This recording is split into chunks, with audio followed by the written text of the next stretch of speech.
আসসালামু আলাইকুম, আমি ডাক্তার মোস্তাক আহমেদ বিন হোসেন বলছি। আপনাদের সামনে আজ ফুসফুস লাং ইনফ্লামেটরি অথবা লাংসে ইনফেকশন জনিত যেই রোগগুলো সমস্যা সেটা নিয়ে আলোচনা করব। আপনারা মনোযোগ দিয়ে শুনবেন। লাং ইনফ্লামেটরি বা লাংয়ের ইনফেকশন এটা নর্মালি হলো ফুসফুসে যখন পানি জমে বা ফুসফুসে ঠান্ডাজনিত কারণে যখন ফুসফুসটা ব্লক হয় বা হেজি থাকে, HAZY হেজি থাকে, তখন আমরা বুঝবো যে there is some infection in lung. সেটা রাইট লাংয়ে হতে পারে, সেটা লেফট লাংয়ে হতে পারে, অর্থাৎ ডান ফুসফুসে হতে পারে, বাম ফুসফুসে হতে পারে, অথবা দুই ফুসফুসে হতে পারে। এবং এগুলি সাধারণত কাদের হয়? নর্মালি ওল্ড এজের লোকদেরই লাং ইনফেকশন বেশি হয় এবং কারো কারো ইয়াংদের মধ্যে হয়, যেমন যারা হয়তো দেখা যায় যে বেশি মাত্রায় টোবাকো নিচ্ছে, অতিরিক্ত সিগারেট খাচ্ছে, অতিরিক্ত ঠান্ডা পানি খাচ্ছে, ঠান্ডায় বেশি থাকতেছে, এদেরও অনেক সময় দেখা যায় লাং ইনফেকশন হয়। এবং দেখা যায় যে ঠান্ডায় কোল্ড টেম্পারেচারে তার কাজ করতে হয়, দীর্ঘক্ষণ এসিতে থাকতেছে, কিন্তু ঠান্ডাটা তার সহ্য হচ্ছে না, বা ঠান্ডা পানি খাওয়ার প্রবণতা বা ঠান্ডা যে কোনো ড্রিঙ্কস এগুলো খাওয়ার প্রবণতা বেশি, তাদের কিন্তু এগুলো বেশি হয়। আবার অনেক ক্ষেত্রে যারা দেখা যায় অ্যালকোহল বেশি খায়, তাদেরও কিন্তু এই সমস্যাটা হতে পারে। কাজেই কে কি অবস্থায় আছে সেটা রুগী ভালো বুঝবে, তার কি কি অব্লিগেশন বা কি কি প্রবলেম আছে বা কি কি অনিয়ম সে করে, সেটা ডাক্তারকে উপস্থাপন করলে ডাক্তার সহজে বুঝে নেবে যে আসলে তার কি হয়েছে। তার আইডেন্টিফাই করা বা রোগ ডায়াগনোসিস করা ডাক্তারের জন্য সহজ হবে।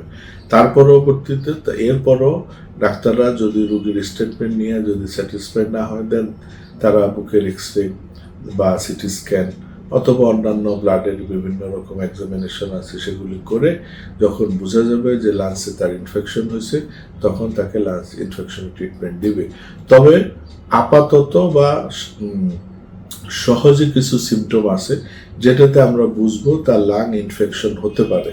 কি সেটা সিমটম, লক্ষণগুলো কি কি? লক্ষণগুলো হলো তার কাশি থাকবে, তার ঘন ঘন অল্পতে কাশি আসবে, তারপরে সেটা শীত হোক গরম হোক, তারপরে তার শ্বাসকষ্ট থাকবে, তার ওই যে তার সবসময় শরীরে একটা স্লো টেম্পারেচার থাকবে, বুকে একটা শব্দ আওয়াজ করবে, সেটা ফুসফুসে মেইনলি ডান দিকে অথবা বাম দিকে কোনো একটা শব্দ থাকবে, যেটা স্টেথোস্কোপ লাগে হয়তো দেখা যায়, অথবা নিজে নিজে শুলে অনেক সময় বন্ধ করে নিরিবিলি নিজে সাউন্ড পাবে একটা শব্দ হচ্ছে।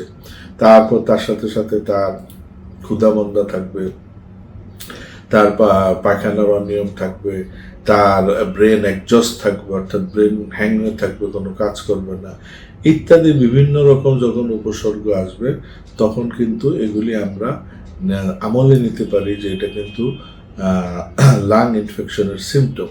এবং তার সাথে সাথে যদি আমরা ডিটেলস ইনভেস্টিগেশন করে নিই, তাহলে আমরা বুঝবো আসলে রোগটা কি, সেটা কি ইনফেকশন না যক্ষা না অন্য জীবাণু। যাই হোক, যদি ডায়াগনোসিস হয় লাং ইনফেকশন, তাহলে সেই ক্ষেত্রে চিকিৎসা কি? চিকিৎসা দুই রকম, যথাযথ হোমিও, অ্যালোপ্যাথি বা অন্যান্য যারা করে।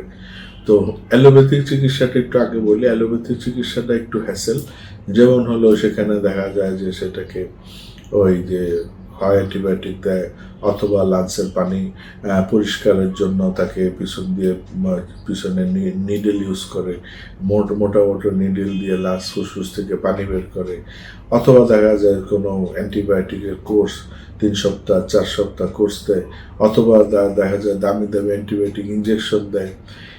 এইভাবে বিভিন্ন রকম তাদের ট্রিটমেন্টের প্রসিডিউর আছে, ট্রিটমেন্ট দেয়।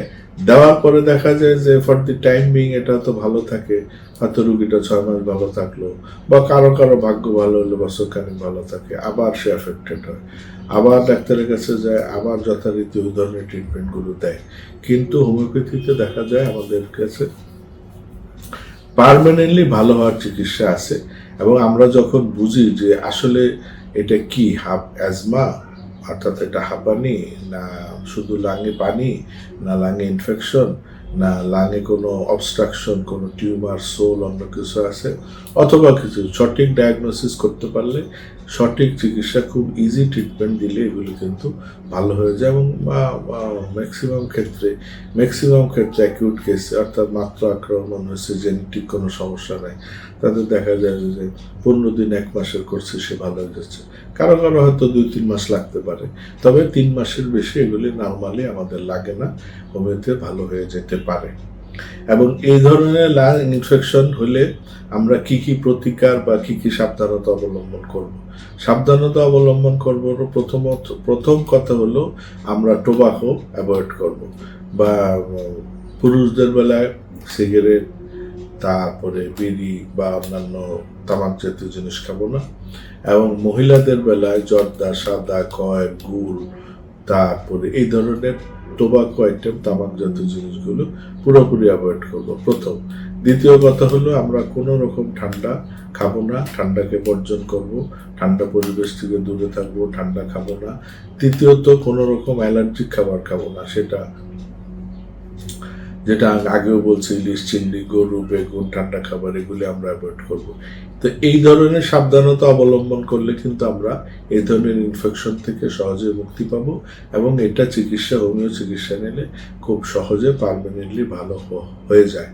তো আপনারা এই ধরনের রোগ হলে বিচলিত না হয়ে ভালো পরামর্শ, হোমিও ডাক্তারের পরামর্শ নেবেন, কনসাল্ট করবেন, প্রয়োজনে অ্যালোপ্যাথি, হোমিওপ্যাথি দুইটাই কনসাল্ট করে যেটা আপনার কাছে ভালো মনে হয় সেই চিকিৎসাটা নেবেন। ধন্যবাদ সবাইকে, ভালো থাকবেন।